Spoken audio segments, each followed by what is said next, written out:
Yeah, there's different colors. This is the original performance.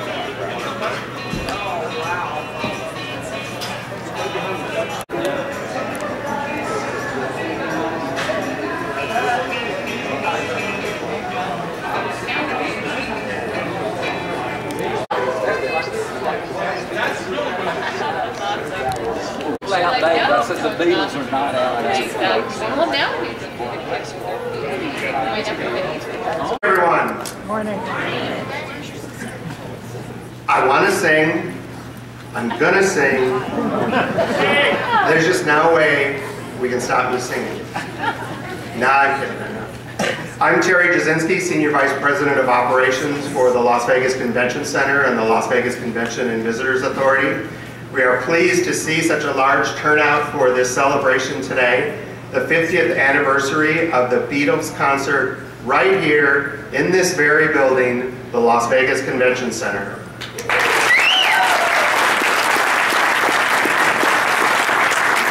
You know, many of the people that are in the room today were at that concert. Many of the people were thinking about the concert. Several of the people were thinking about getting born to eventually hear the Beatles music. Regardless of where you fit in that list, we're pleased that you have taken the opportunity and taken the time to join us today for this very celebratory occasion for the cast members from the Beatles Love by Cirque du Soleil, which is currently at the Mirage.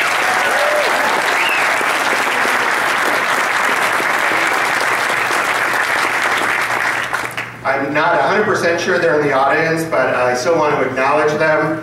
The president of the Mirage and CEO, Trevor Shearer, as well as the president and CEO of SLS Las Vegas, formerly the Sahara Hotel, have been very instrumental in helping us plan, supply resources, and coordinate this celebration. So if they are with us today, again, a very heartfelt thank you for their contribution to our celebration today. Today, 50 years ago this month, actually August 20th, the Fab Four landed in Las Vegas for a short, brief 24-hour stop, but a 24-hour stop that really put Las Vegas on the map and created a whirlwind for music, concerts, entertainment in Las Vegas as a tipping point to what we know as the entertainment capital of the world. They arrived at a little airport called McCarran Field, wasn't even big enough to be called McCarran International Airport, and they were swiftly whisked away to the Sahara Hotel, which again is reopening as we speak as the SLS property, where 2,000 screaming fans, which I assume the majority of them were screaming young girls, waiting for them, and all the things that they do for that type of music. The pandemonium ensued as the Fab Four were whisked to their suite 2344 at the Alexander Tower. So if you're at the new SLS, look for suite 2344, see if it's still there. The Beatles were originally scheduled to play in the small Congo room at the Sahara Hotel, but as ticket sales continued, the popularity certainly was evident, and the leaders in our community during that day made some very wise choices to acknowledge the fact that this was a once-in-a-lifetime milestone, and people like Kurt McDonald, Stan Irwin, John Romero made a big decision to move from the small Conga room to the Las Vegas Convention Center, where they could accommodate about 7,000 people instead of about 700 people per show, which again really created that excitement, created that buzz, created that opportunity for not only all of Las Vegas to be part of the Beatles mania, but also many of our visitors and customers from Southern California and throughout the Southwest. That afternoon when they arrived in Las Vegas, John, Paul, George, and Ringo walked into this very building and they played to 2 sold-out shows, one at 4 o'clock and another one later on in that evening. What all ticket sales were totaled, over 16,000 people attended the Beatles concert. Now by today's number, that's a number we kind of become complacent about, and we think numbers of 50,000, 80,000, 100,000. But 50 years ago, the benchmark, the milestone of 16,000 people coming into this building, and many of you remember this building as the domed convention center, really created a sense of excitement, really created a vibe, really created a sense of energy that this building had not seen before today. So we find ourselves 50 years later as a 3.2 million square foot convention facility, the #1 trade show destination in the world, but with our roots in entertainment and our roots in the brand of Las Vegas. Ticket sales back then were $2.20 for the cheap seats, $5.50 for the expensive seats. When we unveil the plaque later on, you'll actually see Rossi Rollencotter's original ticket. His father bought him a $4.40 ticket. Not the high end, but he was not in the cheap seats either. Now it is my pleasure to introduce the LVCVA Chairman Board of our Directors, Commissioner Tom Collins, for a couple words, an explanation for this costume, and a proclamation.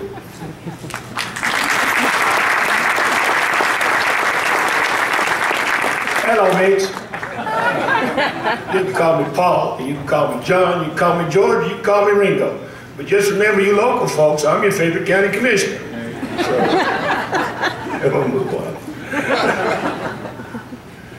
You know, I make those guys look good, don't I?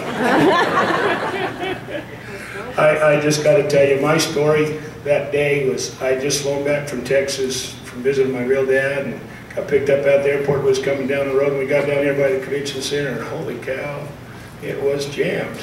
And it was jammed with a bunch of you folks here, and friends and family and relatives, little girls, and everything else. And looking around the room, we see so many people that we enjoy, that still live in Southern Nevada, enjoy it. So back to the John, Paul, George, and Ringo. The Fab Four was very excited to come to fabulous Las Vegas 50 years ago and entertain a lot of folks and make a big dramatic change for Southern Nevada and for the Beatles. So moving right along. The Beatles reinforced us as the entertainment capital of the world 50 years ago, and stepping stones and milestones that have helped us become #1, stay #1 for so many years. It gives me great pleasure to present to the LVCVA a proclamation on behalf of the Clark County Commission proclaiming August 20th, 2014 the Beatles Day in Southern Nevada. And Don's going to tell me to do that.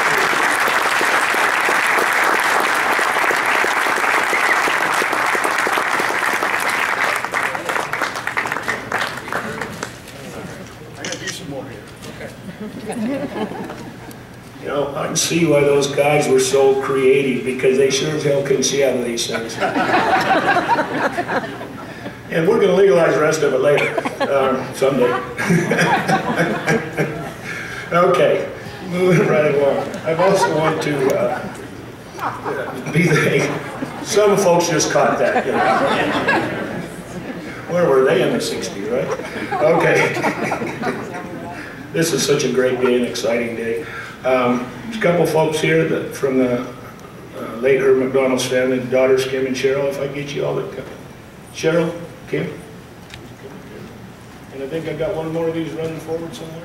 Oh, they get to come up the walkway, just like Miss America's. What do you think? We do that here in Vegas too.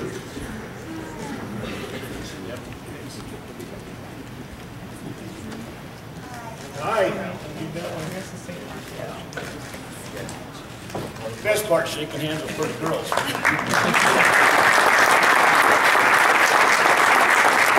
proclamation to the McDonald family in recognition of the great things that were done to bring in the efforts to bring the Beatles here.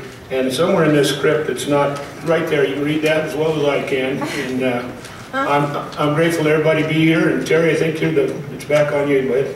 Thank you all. Concert itself. And she has agreed to share some of her memories, some of the feelings, some of the experiences that she holds dear and near to her heart as one of the Beatles attendees. Let me welcome, join me, Violet Hawks, for a few words about actually being there.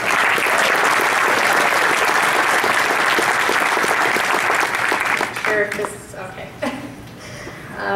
Good morning. I'm really excited to be here today for this dedication, and it's just really surreal because in August of 1964, my three friends and I, and one of them with me today, Sandy, were planning to go see the Beatles, and right here at the convention center, and we had gotten tickets and were able to get the second show from a friend of ours' mother who worked at one of the hotels.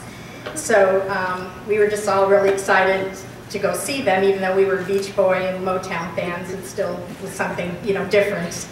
So we didn't know how crazy it was going to be. And we got here and it was packed, and we sat down and we had main floor seats. And I luckily had an aisle seat, and I had my Instamatic camera with me. And so I was getting pictures of the stage without the Beatles there yet, and everybody screaming. And so the four of us vowed that we were not going to scream. So this is crazy. We're not going to scream.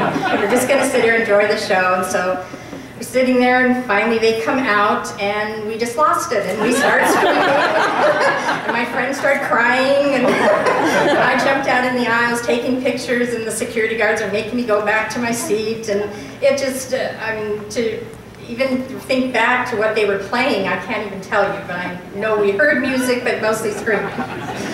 So we had the second show in the evening, and we were up in the balcony, and it was, you know, same thing, crazy screaming fans, and we just thought, forget it, we're just going to scream anyway, and we did. And so it was just like, well, so much for our vow. But it was just something that was just very special, and we were talking about today how surreal it was just to come walking back in here 50 years later in this whole scene again, although I'm still trying to picture what it looked like, you know, 50 years ago. So the next day, the four of us went over to what was called Garwood Band's Musicland, and we bought the Beatles, Meet the Beatles album, because we knew we stayed at the Sahara Hotel. So we come back over the Sahara, and we asked somebody about where they stayed. Well, they told us room 22. So I got a picture of my three friends in front of room 22. And then later on, we found out that wasn't the right room. So, but it's, you know, it was still worked out okay. And later on, we got to see the Dave Clark 5 here and the Hollies, and it was just something that we didn't realize at the time, that the Beatles were going to change the music scene forever, and that it also changed the concert scene here in Las Vegas, especially for us, you know, being high school kids. And I just feel very lucky to be able to experience this here today and experience it with my friends, and thank you very much. To today's Las Vegas Convention and Visitors Authority to talk up the concert. The strategy worked as all of a sudden hotels in the area were demanding tickets for their guests, pit bosses, hotel maids, and entertainment figures like Liberace. Anyone connected with anything in the city were clamoring for tickets, for not only for themselves, but for the Beatles' core audience, their teenagers. Irwin's roll of the dice paid off as the Beatles played 2 sold-out shows totaling 16,816 people, a record attendance that still stood until the Rotunda met the Wrecking Ball fate, another Las Vegas tradition, in 1990. The Beatles enjoyed their time here in Las Vegas, even though they only saw the airport, their room at the Sahara, especially the slot machines that were brought to their room that today's powerful Nevada Gaming Commission would frown on. Sorry, Celine. The Beatles saw the airport, the convention center, and the airport again. They had mistakenly assumed they could lounge around the pool at the Sahara and troll the lavish casino unnoticed. But the grips of Beatlemania said otherwise. John Lennon said this about Vegas as the 1964 tour wound down. "I think it's marvelous. I like it. And especially I like places like New York and Hollywood. You know, I like the big places. And it's amazing to see a place like Las Vegas. Who ever thought of building a place in the middle of the desert? You know, things like that are marvelous." Fortunately, fans in Las Vegas and those that come here from around the world will now know the Beatles were here. Thank you. I invite you to stay for a reception afterwards. Paul Casey and his musical team will be providing music during our reception, so we thank Paul Casey for his contribution to today as well. And now it is time to reveal the plaque. If we could have the LVCVA Board of Directors, the members of invited guests on the stage, and the dignitaries that we introduced earlier all come over for a picture opportunity at the unveiling of the plaque.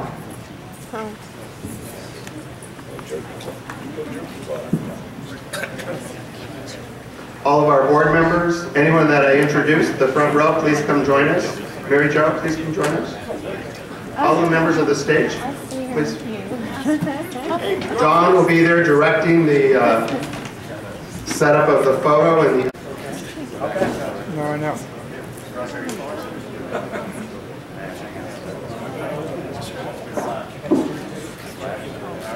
On the count of 3. 1, 2, 3.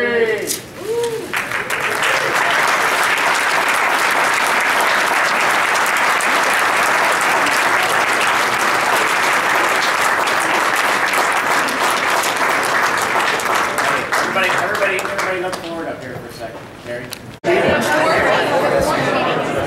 right. Is that your ticket, Ronnie? Violet?